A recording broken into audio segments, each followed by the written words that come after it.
यहाँ पे खंड अ आता है सबसे पहले, और इसमें क्या है, बहुविकल्पी प्रश्न है। 20 बहुविकल्पी क्वेश्चन है, ठीक है। और पर क्वेश्चन 1 नंबर का है, यानी 20 नंबर का क्वेश्चन है। दिया है यहाँ पे निम्नलिखित विकल्पों में से आपको सही उत्तर चुनकर लिखना है। पहला क्वेश्चन है, देखिए जितने भी इस वायरल पेपर के क्वेश्चन है सभी बिल्कुल वायरल क्वेश्चन है, और आप सभी के एग्जाम में सभी क्वेश्चन आएंगे, बिल्कुल यही पेपर आएगा, ठीक है। तो यहाँ पे क्या है, पहला क्वेश्चन, राष्ट्रवाद का प्रारंभ किस देश से हुआ, ठीक है। यहाँ पे ऑप्शन है जर्मनी, इटली, फ्रांस, रूस। तो राष्ट्रवाद का जो प्रारंभ हुआ था वो फ्रांस से हुआ था, ऑप्शन यहाँ पे ग राइट है। इसके बाद नेक्स्ट है, जर्मनी के एकीकरण में मुख्य भूमिका किसकी थी, ठीक है। इस तरह से दिया है, पहला auto von Bismarck, Napoleon, William प्रथम और सभी, ठीक है। तो यहाँ पे क्या हो जाएगा, जो जर्मनी का एकीकरण में मुख्य भूमिका निभाए थे, ठीक है, वो ऑटो वन बिस्मार्क थे। ऑप्शन यहाँ पे क राइट है, बहुत इंपॉर्टेंट क्वेश्चन है, 100% आपके एग्जाम में आएगा। और यहाँ पे तीसरा, असहयोग आंदोलन का मुख्य कारण क्या था। देखिए असहयोग आंदोलन जो था वो गांधी जी ने चलाए थे 1920 ईस्वी में। मुख्य कारण जो था वो रॉलेट एक्ट था, ठीक है। ऑप्शन यहाँ पे ख राइट है। नेक्स्ट है यहाँ पे, महामंदी का प्रारंभ किस वर्ष हुआ था। ये क्वेश्चन बहुत इंपॉर्टेंट है, इसका आप सभी के एग्जाम में वर्णनात्मक प्रश्न भी आता है 4 नंबर का। तो महामंदी का प्रारंभ कब हुआ था, 1910 में, 1924 में, 1934, 1929, ठीक है। तो महामंदी का प्रारंभ, महामंदी का मतलब है गरीबी, देश में गरीबी कब आई थी, तो वो 1929 से 1930 के मध्य दशक तक चली थी। तो यहाँ पे शुरू कब हुआ था, तो वो 1929 ईस्वी में हुआ था।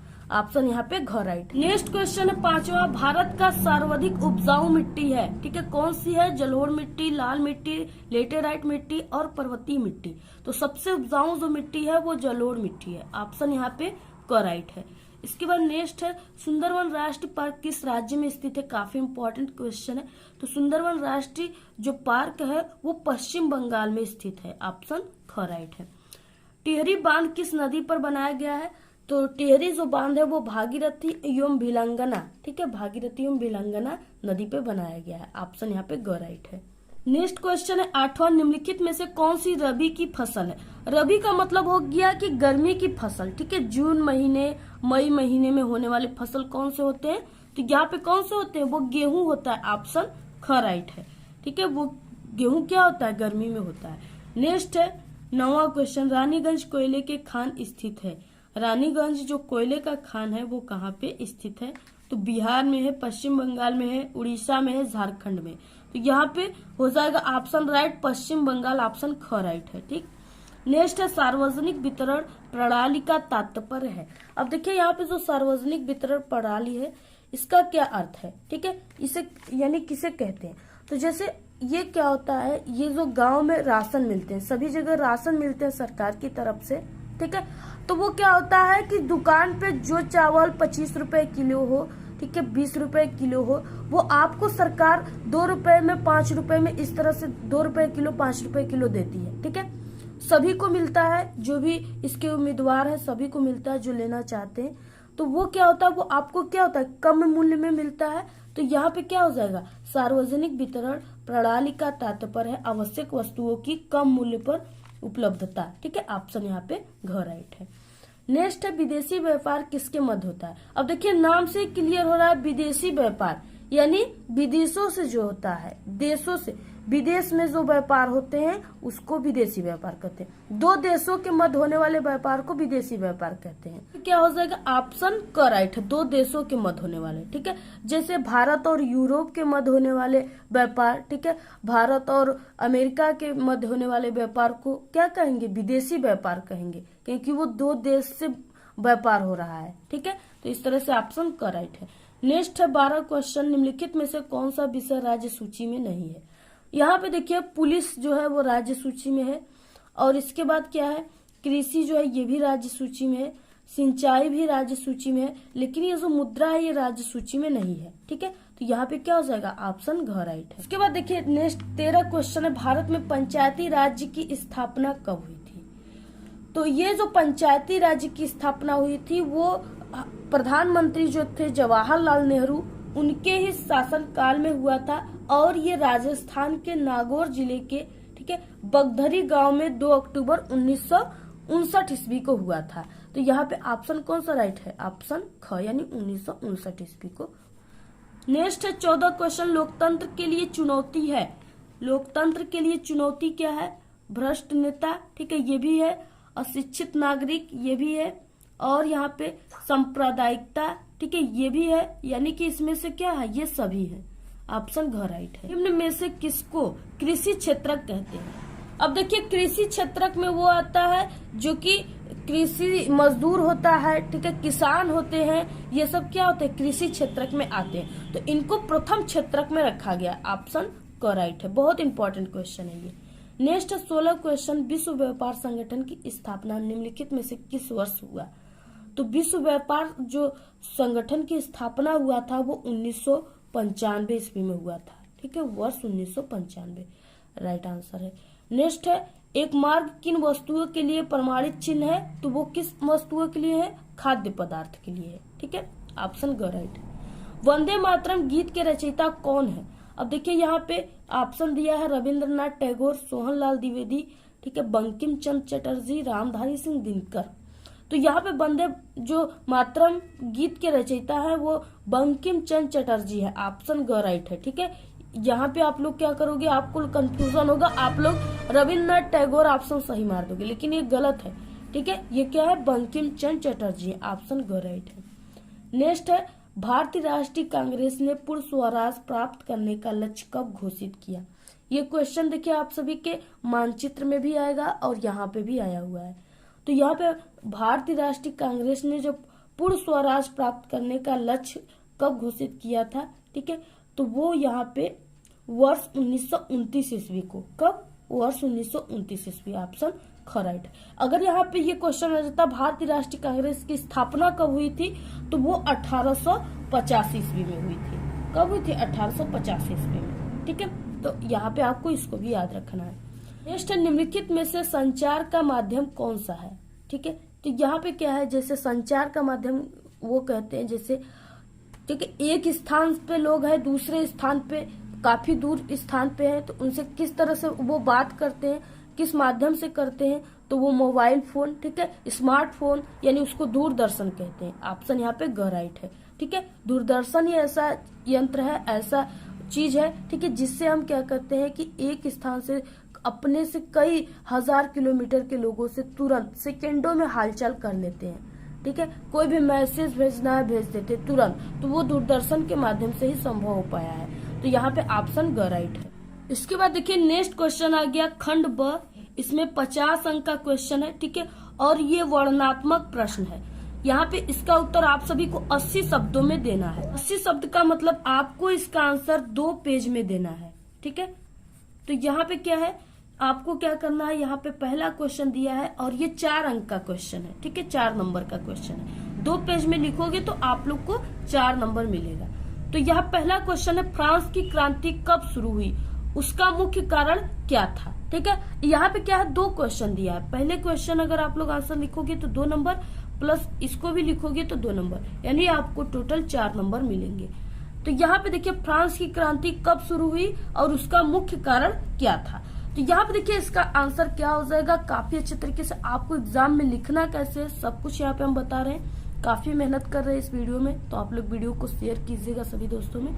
खंड ब दिया है वर्णनात्मक प्रश्न पहला, इस तरह से आपको लिखना है। प्रश्नोत्तर संख्या आपको यहाँ पे लिखना है पहला, ठीक है, और आपको हेडिंग डालना है फ्रांस की क्रांति कब शुरू हुई थी, तो आपको हेडिंग डालना है फ्रांस की क्रांति। यहाँ पे फ्रांस की क्रांति आपको हेडिंग डालना है ब्लैक पेन से और इसमें लिखना है फ्रांस की क्रांति, ठीक है, 5 मई 1789 ईस्वी में लुई 16वां, यानी ये राजा था फ्रांस का उस समय, लुई 16वें के शासनकाल में हुआ था, ठीक है, इस तरह से लिखना है। इसके बाद यहाँ पे पूछ रखा है कारण, ठीक है, फ्रांस की क्रांति का कारण, तो आपको यहाँ पे कारण हेडिंग डालना है। फ्रांस की क्रांति के प्रमुख कारण निम्नलिखित थे। कारण था दोष युक्त शासन व्यवस्था, ठीक है, यानी जो वहाँ का शासन व्यवस्था था उसमें दोष पाया गया। तो यहाँ पे क्या दोष था, अब देखिए यहाँ पे ये जितने भी ये फ्रांस की क्रांति जो था वो जो लुई 16वां यहाँ का राजा था उसके फिजूल खर्ची पे आधारित था। ठीक है, यानी वो लुई 16वां और उसकी पत्नी जो थी वो क्या करते थे कि अपने ऊपर काफी ज्यादा पैसे खर्चा करते थे, काफी महंगे महंगे सामान खाते थे। ठीक है, काफी अच्छे अच्छे चीज खाते थे और काफी विलासिता से अपने जीवन को व्यतीत करते थे और उसमें काफी ज्यादा उनके पैसे लगते थे, जिससे क्या हुआ कि फ्रांस का पूरा जो पैसा है फ्रांस के वो खत्म हो गए और देश को फ्रांस को चलाने के लिए, ठीक है, शासन को चलाने के लिए पैसे की जरूरत पड़ी।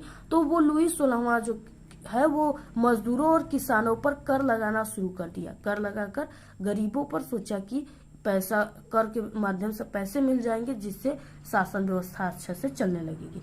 तो बताइए मजदूर और किसान कहाँ से कर देंगे, वो तो अपने ही और अपने परिवार के लिए ही सिर्फ धन कमा पाते हैं। ठीक है, तो वो उसमें क्या हुआ कि फ्रांस के ऐसे जनता में विरोध का भाव उत्पन्न हो गया, वही फ्रांस की क्रांति का कारण बन गया। अब देखिए यहाँ पे क्या है, दोषयुक्त शासन व्यवस्था में फ्रांस की क्रांति का प्रमुख कारण वहां की दोषपूर्ण शासन व्यवस्था थी। ठीक है, लुई 16वें की फिजूल खर्ची से राजकोष जो है वो खाली हो गया था। ऐसी स्थिति में शासन ने जनता पर कर भार बढ़ाने के लिए नए कर लगाने का प्रस्ताव किया, जिसका जनता ने क्या किया, विरोध किया। ठीक है, राज्य स्वयं अपने अधिकारों के द्वारा कर वसूल नहीं करता था, अपितु यह अधिकार सबसे अधिक बोली देने वाले यानी जो अधिक बोलता था, ठीक है, ज्यादा समझदार था, उसको ये व्यवस्था दी गई, व्यक्ति को दिया जाता था, जिसने फ्रांस के लोगों में असंतोष की भावनाओं को प्रबल किया। इससे क्या हो गया, फ्रांस के लोगों में असंतोष की भावनाएं उत्पन्न हो गई। इस स्थिति से फ्रांस की तत्कालीन आर्थिक स्थिति क्रांति का एक प्रमुख कारण बन गया। ऐसे आपको लिखना है। नेक्स्ट दूसरा कारण, दो कारण पूछ रखा है, वह सामाजिक असमानता। इसमें क्या है कि जो कर व्यवस्था लागू किया गया था वो सबके पर नहीं किया गया था, यानी सभी से कर नहीं लिए जाते थे, सिर्फ मजदूरों और किसानों से लिए जाते थे, गरीबों से। ठीक है, और जो यानी उच्च व्यक्ति थे, उच्च जाति के लोग थे, उनसे, अमीर लोगों से कर नहीं लिया जाता था।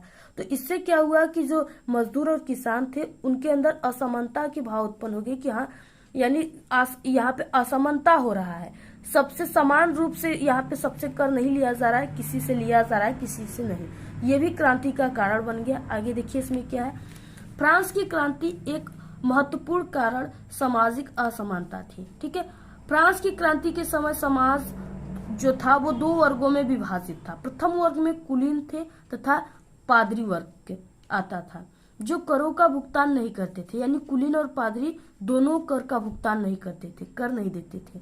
ठीक है, कर का मतलब इनके पर, ठीक है, पैसा इनको देना पड़ता था। जबकि दूसरे वर्ग में किसान तथा अन्य श्रमिक आते थे, जो अत्यधिक करों का भुगतान करते थे तथा उनकी सामाजिक स्थिति भी ठीक नहीं थी। किसान और मजदूर कितना कमा पाएंगे, वो अपने और अपने परिवार के लिए ही सिर्फ कमा पाते हैं। स्थिति ठीक नहीं थी, जिससे क्या हुआ, फ्रांस का क्रांति का कारण बन गया। तो इसी तरह आपको यहाँ पे क्या करना है, लिखना है, ऐसे ही लिखना है जैसे यहाँ पे हमने आप सभी को बताया है। तो देखिए नेक्स्ट क्वेश्चन है, इसमें अथवा दिया है। आप लोग पहले क्वेश्चन को कीजिए या यहाँ पे अथवा वाला जो क्वेश्चन है इसको कीजिए। तो यहाँ पे क्या है, असहयोग आंदोलन के मुख्य कारण क्या थे। देखिए गांधी जी 3 आंदोलन चलाए थे, पहला असहयोग, ठीक है, दूसरा सविनय अवज्ञा आंदोलन, तीसरा भारत छोड़ो आंदोलन। तो इनके तीनों आंदोलन के बारे में आपको याद कर लेना है और इसके कारण को भी याद कर लेना है। तो यहाँ पे देखिए पहले क्वेश्चन को कीजिए आप लोग, यहाँ पे अथवा वाले क्वेश्चन को कीजिए। तो इसका क्या आंसर हो जाएगा, असहयोग आंदोलन आपको हेडिंग डालना है। असहयोग आंदोलन 1 अगस्त 1920 को शुरू हुआ था, क्योंकि इसी दिन 1 अगस्त 1920 को क्या हुआ था, बाल गंगाधर तिलक का निधन हो गया था। ठीक है, ये मर गए थे। कांग्रेस ने गांधी जी की इस योजना को स्वीकार कर लिया जब ब्रिटिश सरकार का मतलब अंग्रेज सरकार, ठीक है, ब्रिटिश सरकार ने कांग्रेस की मांगों को मानने से इनकार कर दिया था। जून 1920 में इलाहाबाद में सर्वदलीय सभा ने और विद्यार्थियों ने सरकारी स्कूलों और कॉलेजों, न्यायालयों में जाना भी बंद कर दिया। तब जाकर के असहयोग आंदोलन शुरू हुआ था, इसी कारण से। ठीक है, असहयोग आंदोलन का कारण क्या था, असहयोग आंदोलन के मुख्य 3 कारण थे। पहला, स्वराज्य की प्राप्ति करना, यानी स्वराज्य की प्राप्ति करना चाहते थे गांधी जी, और खिलाफत का मुद्दा लेकर सरकार पर दबाव बनाना था। नेक्स्ट है, पंजाब में सरकार की बर्बर कार्रवाई के खिलाफ न्याय प्राप्त करना था। और चौथा इंपॉर्टेंट है, रॉलेट एक्ट, जलियांवाला बाग हत्याकांड। ठीक है, ये सब क्या है, असहयोग आंदोलन के कारण है। तो इसके बाद नेक्स्ट क्वेश्चन है दूसरा, सत्ता के क्षैतिज वितरण का अर्थ स्पष्ट कीजिए, साथ ही भारत के संदर्भ में उदाहरण प्रस्तुत कीजिए। ठीक है, ये भी 4 नंबर का क्वेश्चन है। इसमें अथवा दिया है, भूक्षरण रोकने के कोई 3 उपाय सुझाइए।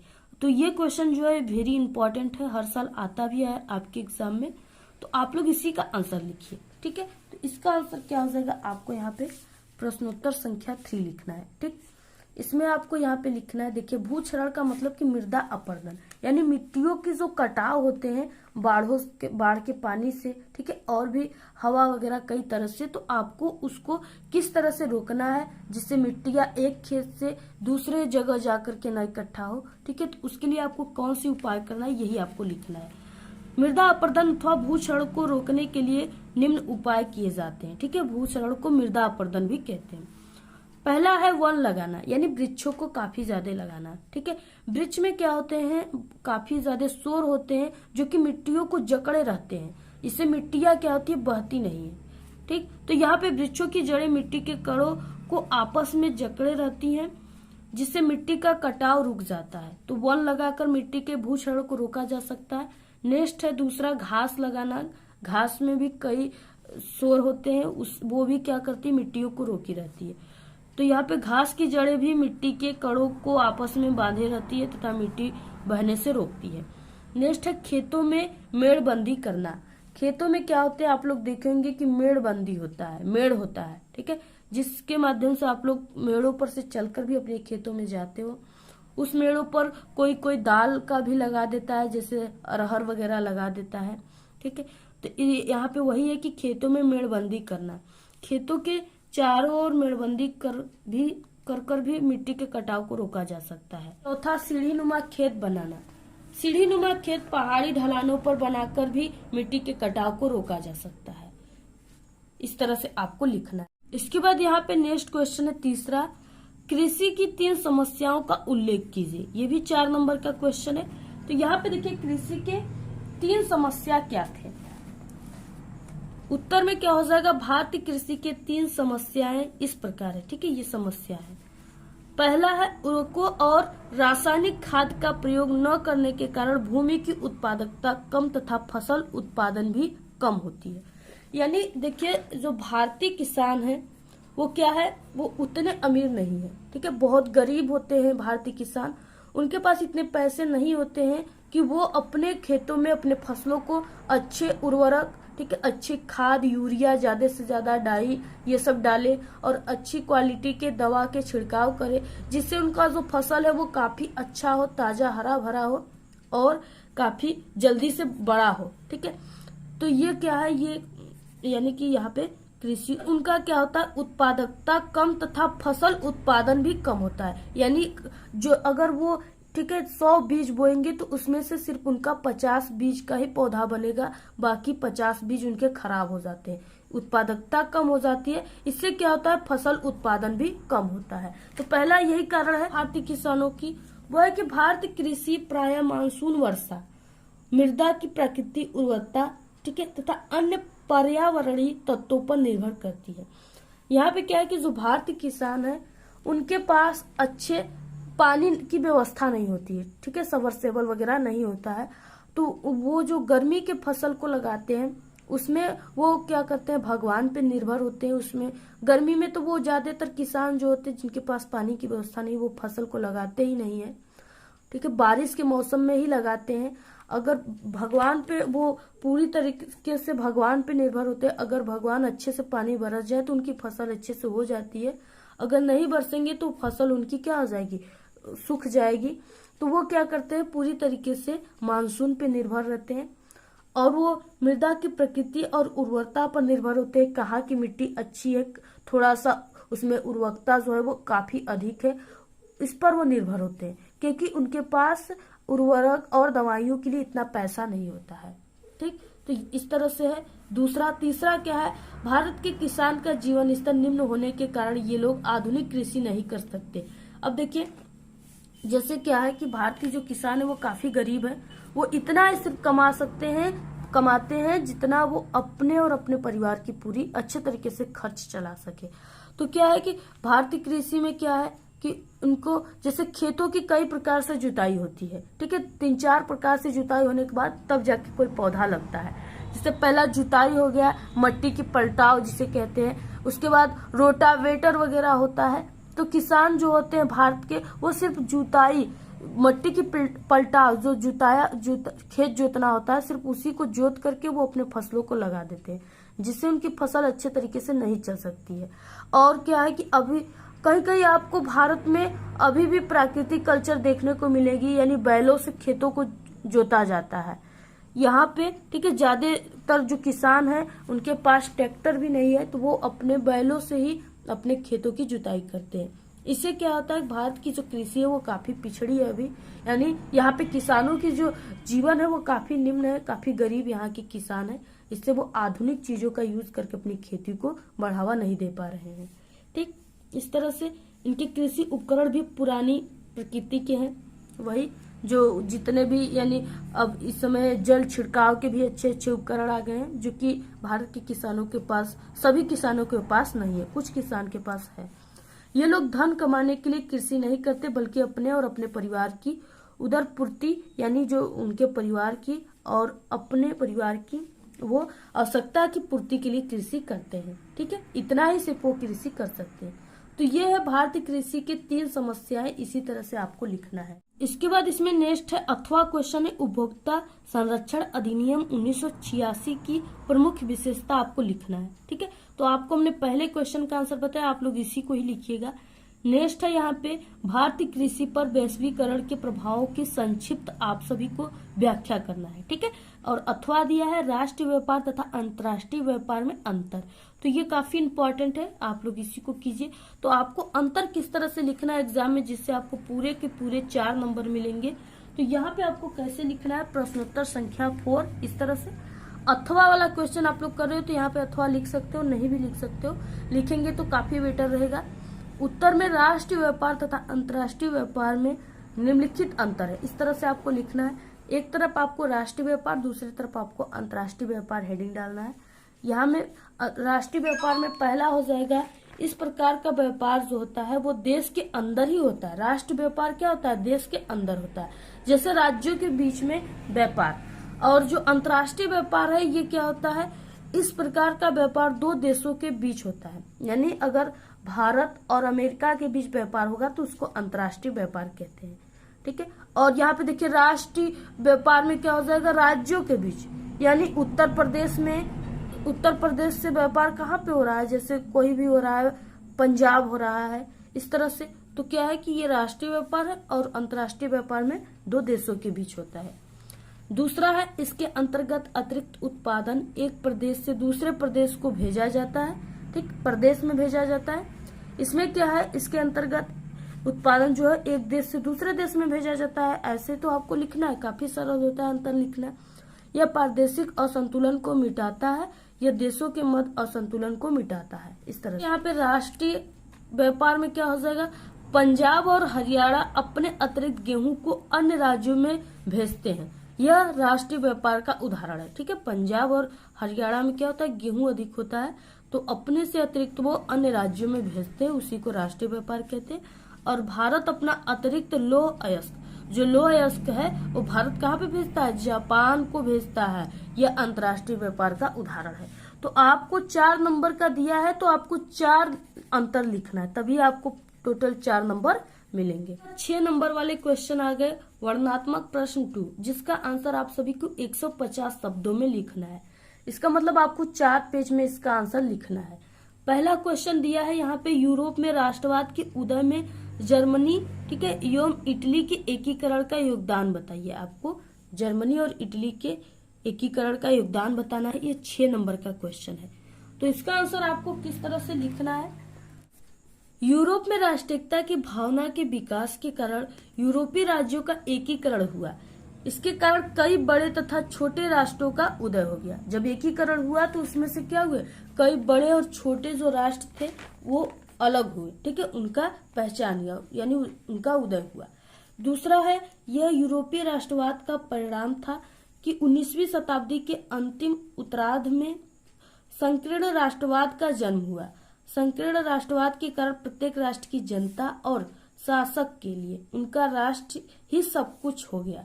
इसके लिए वे किसी भी सीमा तक जाने के लिए तैयार थे। तीसरा क्या था, यूरोपीय राष्ट्रवाद के प्रभाव के कारण जर्मनी, इटली जैसे राष्ट्रों में क्या हुआ, साम्राज्यवादी प्रवृत्तियों का उदय हुआ। इस प्रवृत्ति ने एशियाई एवं अफ्रीकी देशों को अपना निशाना बनाया। क्या कर दिया, अपना निशाना बना लिया युद्ध करने के लिए। चौथा है, यूरोपीय राष्ट्रवाद का प्रभाव अफ्रीका एवं एशियाई उपनिवेशों पर भी पड़ा। इन उपनिवेशों में विदेशी शासन से मुक्ति के लिए स्वतंत्रता आंदोलन प्रारंभ हो गया। 19वीं शताब्दी में यूरोपीय महाद्वीप में राष्ट्रवाद की एक लहर चली जिसने यूरोपीय देशों का कायाकल्प कर दिया। जर्मनी, इटली, रोमानिया आदि नवनिर्मित देश कई क्षेत्रीय राज्यों को मिलाकर के बने जिनकी राष्ट्रीय पहचान समान थी। यूनान, पोलैंड और बल्गारिया आदि स्वतंत्र होकर राष्ट्र बन गए। राष्ट्रवादी चेतना का उदय यूरोप में पुनर्जागरण काल से ही शुरू हो चुका था, परंतु 1789 ईस्वी के फ्रांसीसी क्रांति में यह सशक्त रूप लेकर प्रकट हुआ। 18वीं सदी में कई देश जैसे जर्मनी, इटली तथा स्विट्जरलैंड आदि उस रूप में नहीं था जैसा कि आज हम इन्हें देखते हैं। 18वीं सदी के मध्य जर्मनी, इटली और स्विट्जरलैंड राजशाहियों, डचों और कैंटनों में बटे हुए थे। फ्रांसीसी क्रांति से पहले फ्रांस एक ऐसा राज्य था जिनके संपूर्ण भूभाग पर एक निरंकुश राजा का शासन था, ठीक है, जो कि लुई 16वां था। तो इस तरह से आपको क्या करना है, ऐसे ही आपको पूरा लिखना है। इतना आपको लिखोगे तभी आपको टोटल 6 नंबर पूरे के पूरे मिलेंगे, ठीक है। यानी आपको 4 पेज लिखना है। कितने पेज, 4 पेज से अधिक लिखिएगा लेकिन कम मत लिखिएगा, तभी आपको अच्छे नंबर मिलेंगे। नेक्स्ट अथवा क्वेश्चन, ब्रेटन वुड्स ट्विन, ठीक है, ब्रेटन वुड्स की जुड़वा संतान किन्हें कहा जाता है। ये भी इसका अथवा है, आप लोग पहले को कीजिए या आप लोग इसको कीजिए। पहले को कीजिए, आपके लिए काफी अच्छा रहेगा, हमने इसका आंसर बताया है।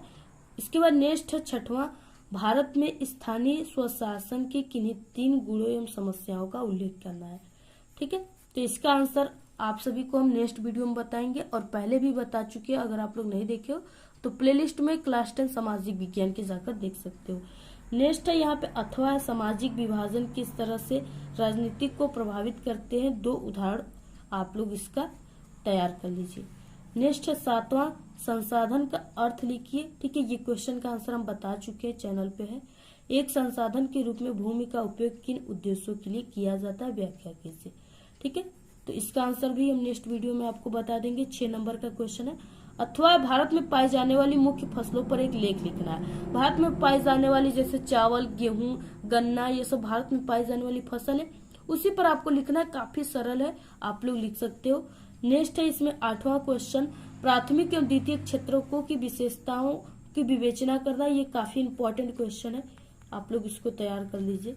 नेक्स्ट है वैश्वीकरण ने किस तरह भारतीय अर्थव्यवस्था की सहायता की है, ये भी तैयार कर लेना आपको उचित उदाहरण की सहायता से। एक लॉन्ग क्वेश्चन था। अब इसके बाद आता है 9वां क्वेश्चन, मानचित्र संबंधित प्रश्न।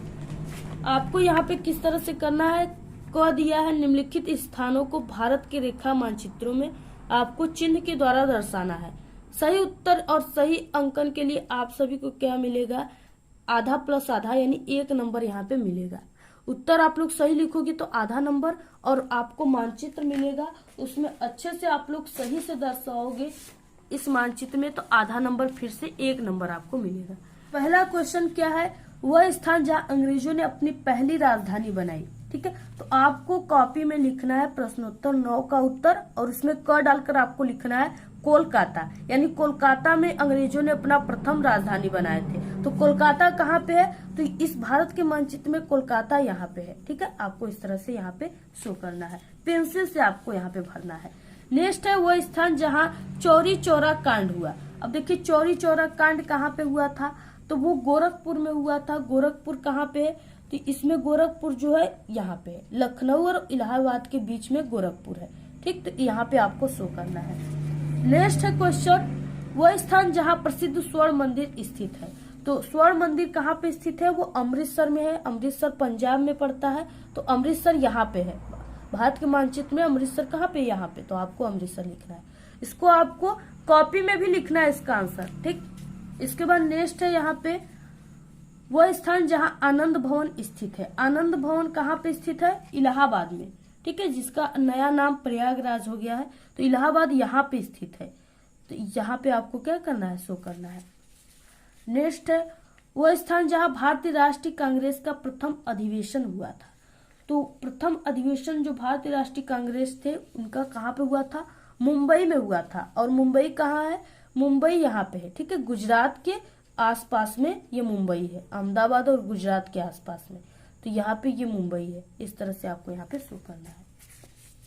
तो अगर आप लोग इस तरह से पूरा भरते हो तो आपको यहाँ पे 5 नंबर टोटल मिलेंगे। सही सही भरोगे तब।